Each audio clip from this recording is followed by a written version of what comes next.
What's up everyone, my name's Dan. This is my channel, Mindful Missionary, and today we're talking about the weather.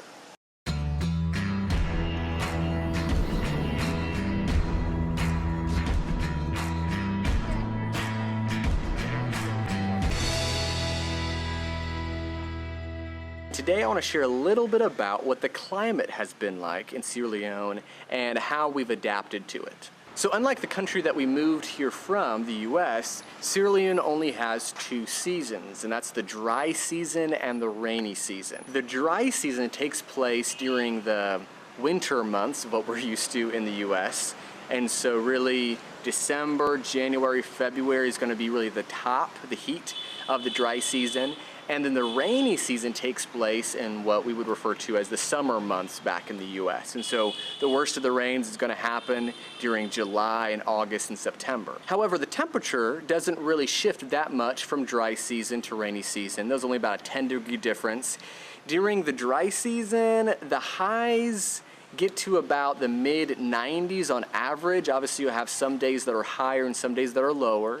And during the rainy season, it'll be about the mid-80s on average. But even though Sierra Leone's a relatively small country, there is actually some significant temperature variation depending upon where you find yourself within the country.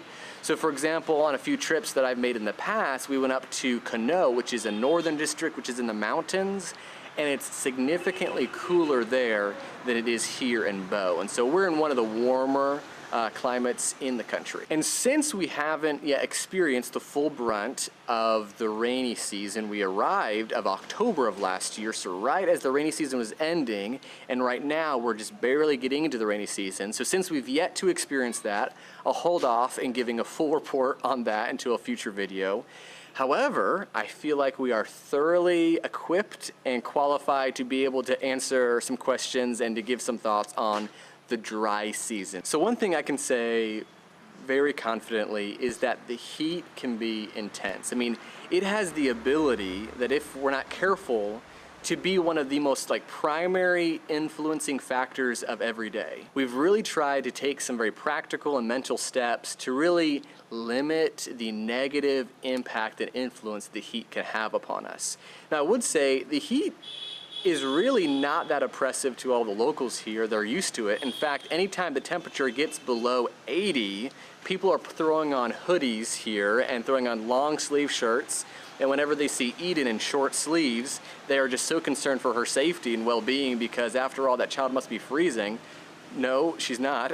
We're just used to a warmer climate. And so today I want to share with you just a few of the different approaches and or tips that we've kind of implemented in trying to minimize the negative effect of the heat upon our day-to-day lives. So the first thing is really just staying busy. I think the heat affects me the most whenever I'm sitting down and trying to relax. I think that's when I just get so maybe annoyed by the heat.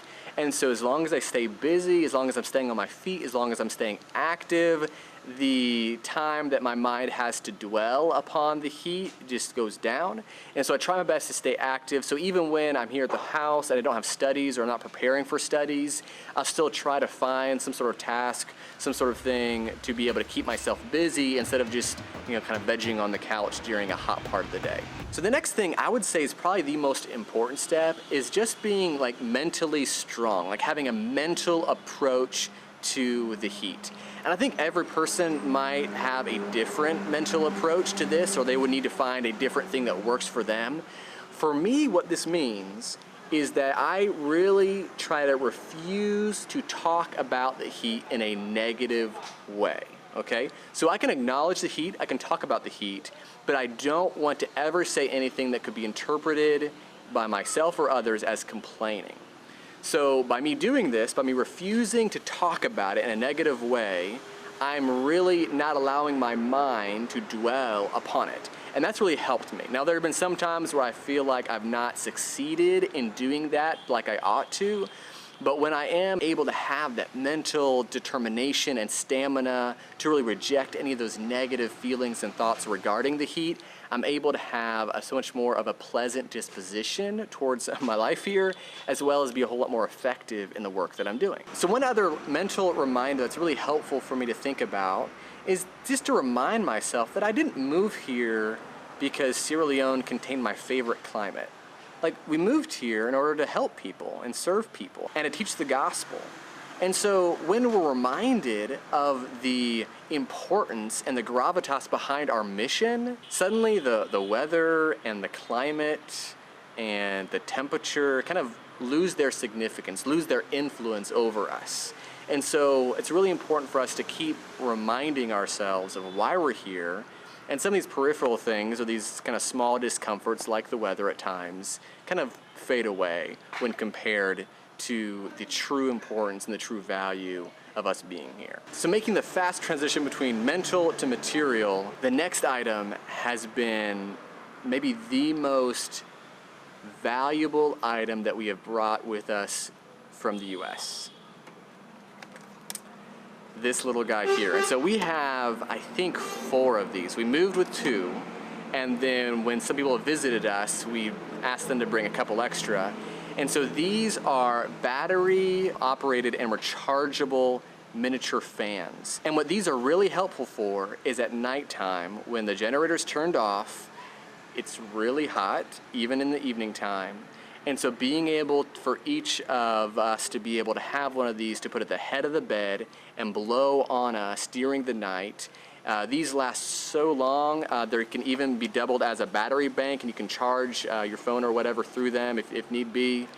And so every day we charge these up in the evening time, and they'll run through the night no problem, and even they'll be available during the daytime if you want to, put one on the table as you're working or studying or reading. And so these have been huge. Being hot's one thing, but being exhausted and hot because you didn't get to sleep very much last night because you were doused in your own sweat is an even worse thing. And so this ensures that we have a really good night's sleep. And so these have really been a lifesaver in so many ways. There are actually a few activities that have been really helpful to just beating the heat and getting some relief. One of those has been midday motorcycle rides. And so anytime you're on the motorcycle, it's at least 10 to 15 degrees cooler. And so even when it's so hot outside, if you're just able to, get some air in you from going to the market or running an errand or visiting a brother, even that 15-minute bike ride can just breathe new life into you, quite literally, as you're enjoying the wind and the breeze. And so that can be something that if you're feeling kind of down, a little bit muggy, a little bit sour because of the heat, just jump on a bike for a little bit and that'll cool you off. So there are actually pretty long stretches of time in which it does not rain during the dry season. I think the longest period is a period of about 4 weeks where it did not rain. But one thing we've done, when it does rain, rain day is play day. And this must seem really odd to a lot of our neighbors. There have been a few occasions where I've had to study with a neighbor outside our compound, and so whenever it rains, we rush inside, and they rush inside to see Eden, and Sonia just walking and splashing in puddles. I'm sure it looks really odd to them, but just being able to enjoy the rain when it does come is huge. Also, whenever water supply comes, I mentioned in a previous video that we are connected to the water line. However, the water line only turns on to fill up our water tank about once a week. But whenever it does come, we get a little bit of overflow. And so whenever it's an overflow day, that's also a water day. And so we can get water and use extra and not have to worry that we're depleting our water tank. So it's also a day where we can get some buckets and we can kind of play in the water and cool off that way. So maybe the last thing I'll share as far as tips and approaches is we actually have a very small refrigerator. It's like one that you'd see in a hotel or maybe in a dormitory. And so it's a real small refrigerator, and we basically only use that for beverages since we're only able to power that fridge for maybe 4 hours a day. And so that's one thing. At the end of the day, we'll turn on the generator, or in the evening time, we'll turn on the generator, and we have to wait about an hour, hour and a half for it to cool, like a can of Coke or something. And we're just waiting down, counting down until it's chilled enough. And that is such a refreshing drink at the end of the day. And so that's something that we can, even during the early parts of the day or in the middle of the day, you kind of look forward to. All right, I can make it through today because I know at the end of the day, After it's on the generator for an hour or two, there's going to be this really chilled Coke or Vimto in the fridge to be able to drink and cool you off. Oddly, that's given me strength to complete a few very hot days during the dry season. Oh, I almost forgot. There's one tip that Sonia wanted to make sure I shared with the whole internet about what to do during the dry season. Avoid being pregnant. That's Sonia's advice for the world. So just take that for what it's worth. Avoid being pregnant. So one thing I'm really excited about sharing is how we've been able to adjust favorably to the weather. Now it's still hot and it can still be really difficult at times, but I feel really good about our ability to adjust. It's been really interesting noticing how we've improved in our tolerance for the heat. Or even during the nighttime, maybe when we first moved here, these little battery operated fans were at the highest speed possible. Well, now they're not. Now they're at medium or they're at low. Or even sometimes we just turn them off because we don't need them. And so even with these approaches that we've taken, it's been really cool to see that our bodies and our minds are just adjusting to the heat little by little. And so that's exciting to think about. Even the longer that we're here, I imagine the heat will bother us less and less. With all that said, we are actually super excited for the rainy season. Every time it rains here, it's like a holiday. And so we're really eager for the rainy season. A, because it'll be cooler temperatures. B, because we'll have more water, which is wonderful. And then C, I think it's also a sense of unknown. We've never visited during the rainy season, and so I think we're also really excited to experience a different side of this country that we've not seen before. And so after the end of the rainy season, I might upload another video giving you an update on our impressions and thoughts regarding that time of year. As always, thank you so much for checking in. Thank you so much for the prayers and for the support and for the encouragement. I really hope these videos offer and provide some value to you, and I look forward to uploading some more. I'll catch you next week.